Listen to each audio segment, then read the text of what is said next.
Thanks so much for listening to Grow Cook Eat Arrange. I'm sitting in the kitchen at Perch Hill and the garden's looking particularly lovely at the moment. And so I just wanted to do a kind of NB to anyone who's within shouting distance of Perch Hill, or not quite shouting distance, but travel distance, which is we're open for the next few months, a few days a month.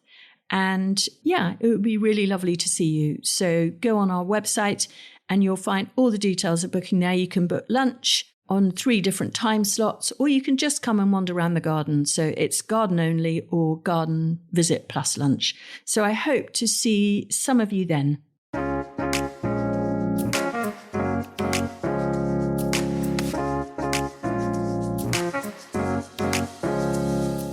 Welcome to Grow Cook Eat Arrange, the podcast of me, Sarah Raven, and today I'm on my own because I really wanted to talk about my favourite cut flowers. Now, oh gosh, I hope you don't all groan because it is one of my special subjects, but I feel that I've learnt so many new ones in the last year or two since I did an episode on cut flowers that I wanted to revisit it basically. And what am I looking for to make something really, really valuable as a cut flower? Well, obviously it's got to be beautiful, but it could also be interesting. So they're not all, they haven't all got to be glamour pieces. They can be oddities. And so they could look really incredible as a single stem. So my absolute favourite for that, as we come into summer, is Nicotiana Silvestris, Only the Lonely, the tall tobacco flower, the white one that grows in shade. And I just love a single stem of that, just in a really tall narrow neck bottle in our sitting room, on a side table. It's fragrant in the evening. It lasts 2 weeks in the vase, or certainly 10 days. And it's sort of elegant and a bit weird, and I really like that. And I suppose the other thing I like about the interesting factor is that you can't buy that many really interesting stems.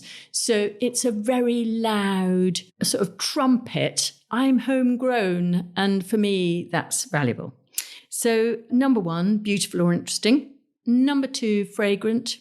So for me, really, I just love natural scents. I'm not sort of good on, air fresheners and things, but I really love natural garden scents, and walking through the garden early in the morning or late on in the evening, which is normally when the kind of atmosphere holds fragrance more closely to the garden rather than it just dispersing, is one of the great sort of joys of having a garden, I think. And I get up very early in the morning and it's just such a joy with the light just starting, going in and out of clouds of scent. So I'm acutely aware of perfume, I suppose. The next thing, of course, is it needs to be good for pollinators. I'm not saying absolutely everything I've chosen, although pretty much everything I've chosen is good for pollinators of one shape or form. So maybe the grasses are good for moths, but the rest of them are really good for bees and butterflies, pretty sure. As I look I've picked lots of them and they're sitting in front of me. And that's important because of the sustainability of the garden. And obviously, really important is that they've got to have a good vase life. And I'm going to do the next episode on conditioning cut flowers and all the real basics, plus any new things that I've learnt, again, since I last talked about it. Because, of course, I'm learning all the time. There's a lot of videos on Instagram about conditioning cut flowers. And do you know what? I think it's a really valuable resource. And a lot of them are true, but not absolutely all of them.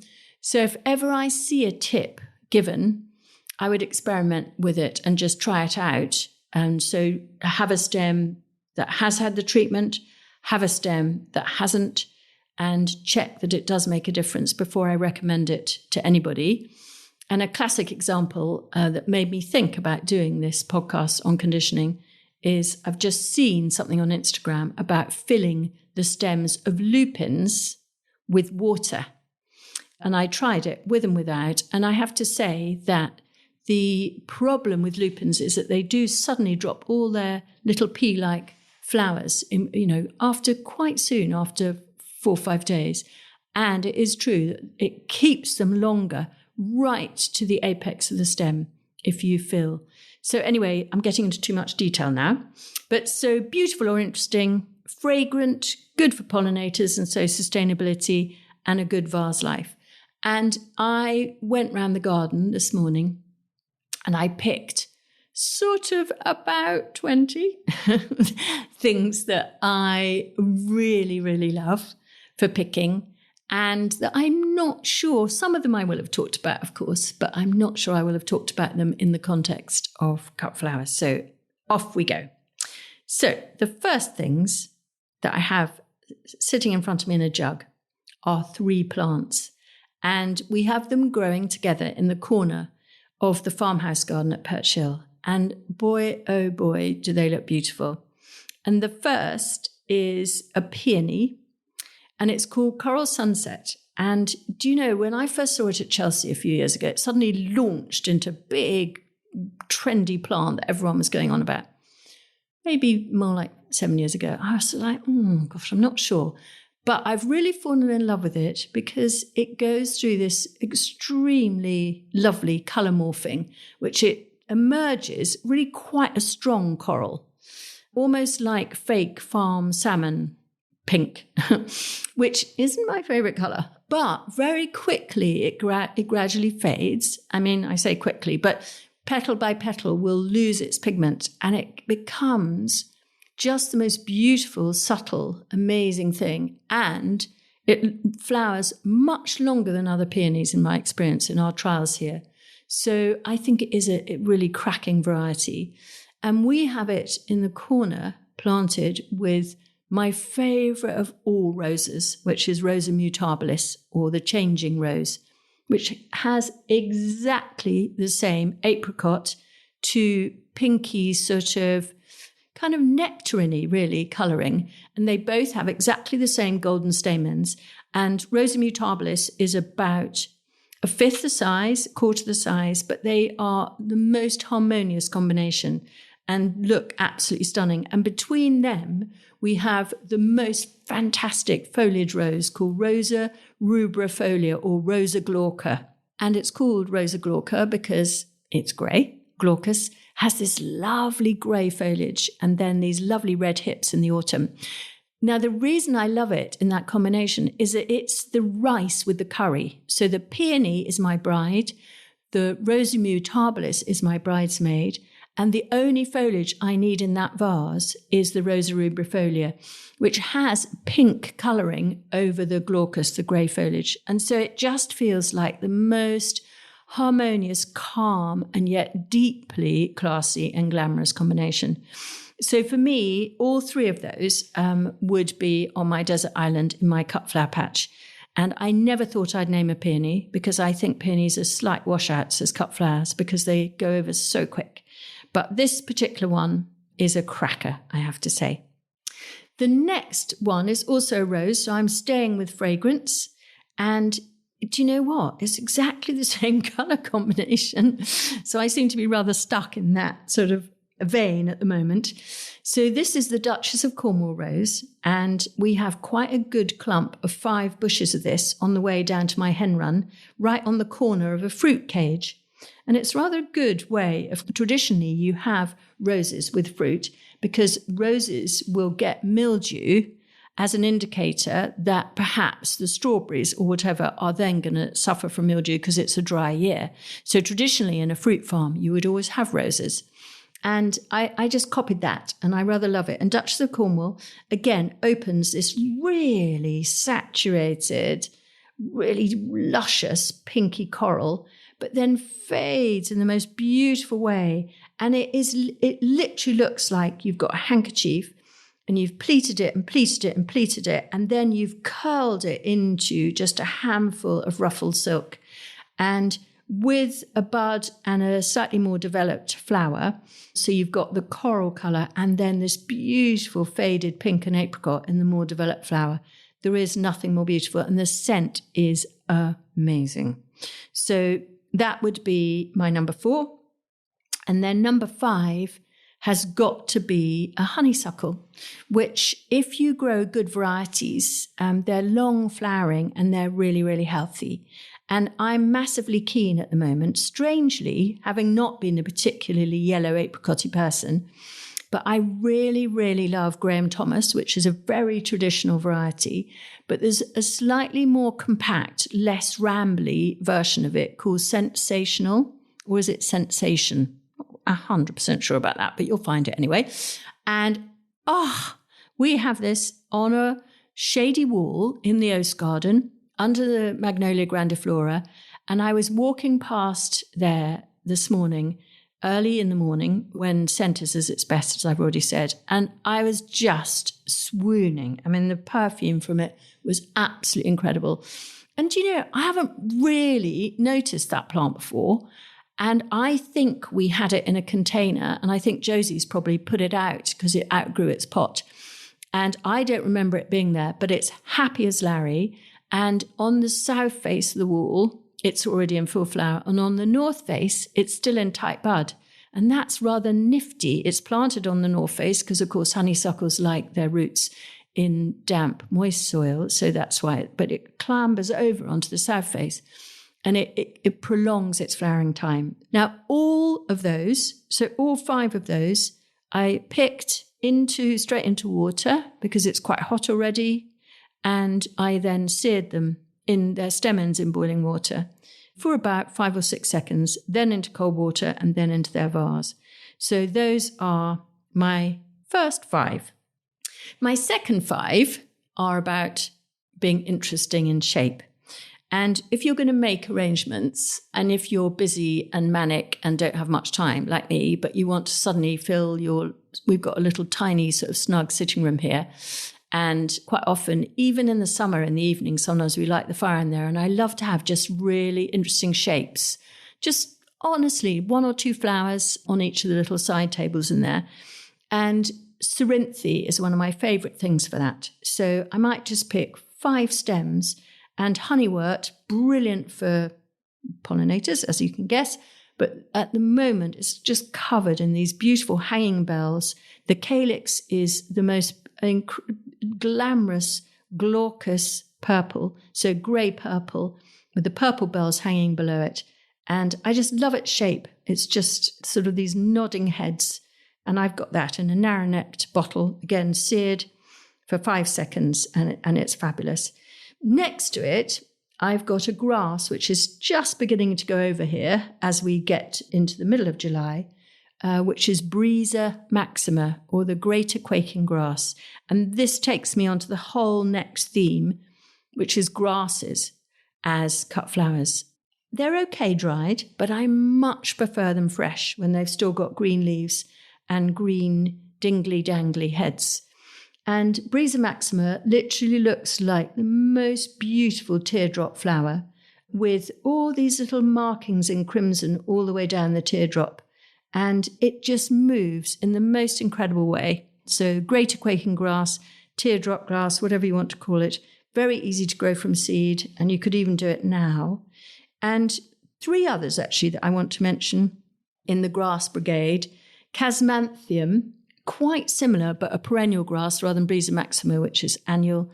And it's rather, similar in its flower shape, but it's more run over. And what I mean by that is it looks very like Brisa, but literally like a car or a tractor's run over the flower, or it's been pressed because it's flat as a pancake. And it flowers really late in the year. So I have Brisa for May, June, July. And then I have Casmanthium for August, September, and October. And they serve a rather sort of similar role, nodding elegantly out the top of a vase of flowers, or just nodding elegantly on their own, just perhaps catching a little bit of a breeze from an open window, and then you get this beautiful movement. And I've got to mention a brand new grass that we trialled last year, which is called Wagenheimia. And I am a fanatical mackerel eater. I am not a vegetarian. I love catching and eating fish, and I'm sorry about that, but I do. And I spend a lot of time on holiday in the west coast of Scotland, where mackerel are in great abundance. And when I fillet the mackerel, I'm left with the backbone. And I do fillet mackerel a lot because I love to smoke them on the beach, and they're utterly delicious. Anyway, that's why I love this grass, because it looks exactly like a fish skeleton. And it is actually called the fish skeleton grass. And it is actually called the fish skeleton grass. But Wagenheimia, mad about it. And I've got that in the bathroom right now in a lovely, one of the vases that we have actually on the website, which is in the shape of a poppy seed head. And it just nods its heads gently, looking like fish bones, but in the most elegant and beautiful way. And I promise you, not stinky. So yeah, Wagenheimia. And then I can't talk about grasses without mentioning panicum, a sparkling fountain, also called sprinkles by some seed companies. And it is like sprinkles. So it's the lightest, airiest grass that you can possibly imagine. And it reminds me of watching MasterChef and everybody getting very carried away with their spun sugar and making sort of elaborate, incredible puddings with really delicate spun sugar tops.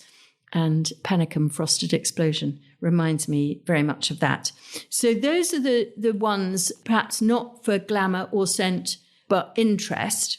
And then the next lot for me are about productivity and length of season, really. And again, I'm sorry if I've banged on about this rather too much in the past, but Cosmos Purity was the first plant that I trialed here, and I got 52 buckets of cut flower per my square meter patch, compared to a third of a bucket from Peonies. So I've got to mention Cosmos, and there's a brand new one that we're growing groves of here called Apricotta. It's not brand new, actually. I'm exaggerating. I think it's been around 2 or 3 years now, but it's absolutely stunning. I couldn't not include in the high productivity and length of season group the antirrhinums. And to be honest, this morning when I was walking around, I couldn't decide which to pick and bring in. It could be Liberty Crimson, which is made out of red wine velvet. Could be Apple Blossom, which has a strange, slightly cinnamony scent. Or it could be Giant White, which are great white spears, which actually self-seed here very happily. And we're just trying to introduce it into our gravel garden because we're hoping it will self-seed and overwinter, because it does with good drainage. And then I've got to mention, of course, dahlias for productivity and length of season. The problem that one has with quite a few dahlias is that they have a shortish vase life. 4 to 5 days is the average. So the two I'm going to mention here in terms of a cut flower crop are the variety called Perch Hill, which we selected because it has a vase life of 7 days. And the other one that we found really excelled in terms of vase life is called Night Silence. And we didn't breed it. We found it on a trip to Holland 4 or 5 years ago. It's really glamorous because it looks like a pewter plate. It's got a sort of matte look to, opposite of a sheen. It's got a really matte texture to its petal and a very, very excellent vase life. So those would be my sort of real top picks in terms of efficacy and use of your ground. And then the final 4, I wanted to mention 4 or 5, having ones that I had to really sit down and think, right, what are the stems that I could tell everyone I can guarantee will last at least 3 weeks, sometimes even more. So what do you do to ensure that? Well, you do put flower food in there, water.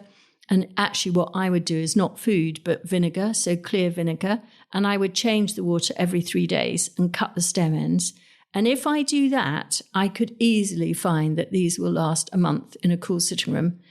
The first is a Sweet William, and it's called Dianthus Electron Mix.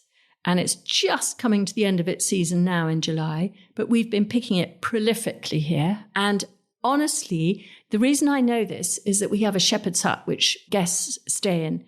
And I hadn't had some guests for 3 weeks, and I'm ashamed to say that I hadn't remembered to remove the vase of flowers.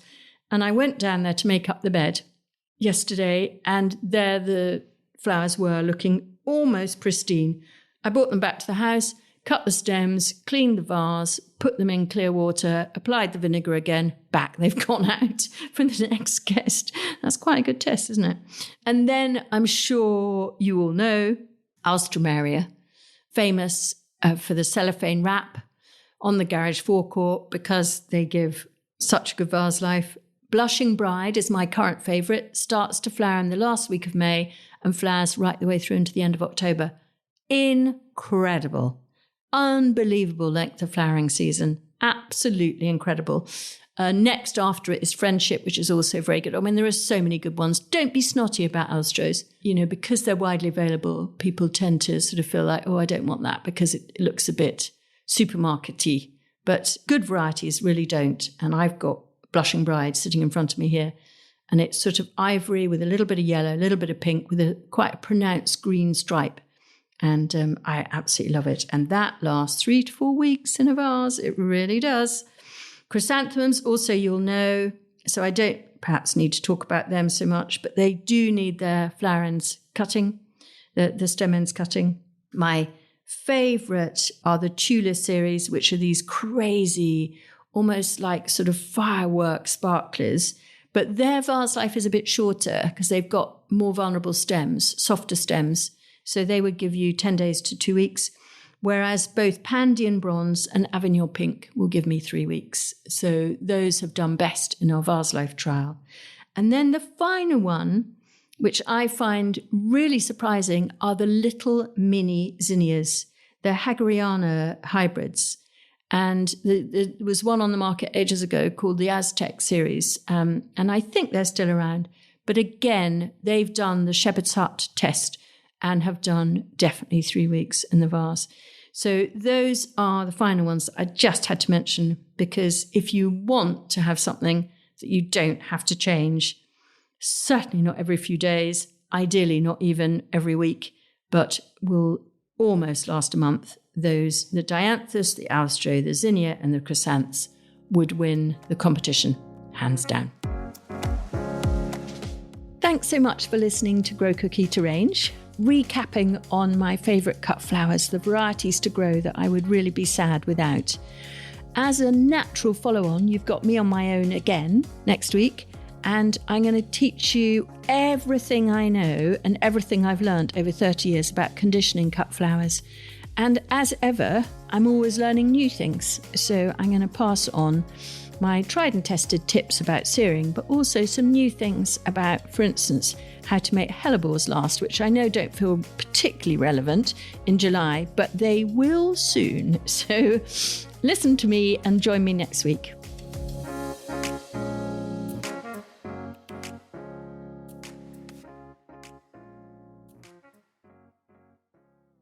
You can find more information, photos and advice sheets on all the plants and recipes we talk about on this podcast by heading to the show notes or at sarahraven.com/podcast.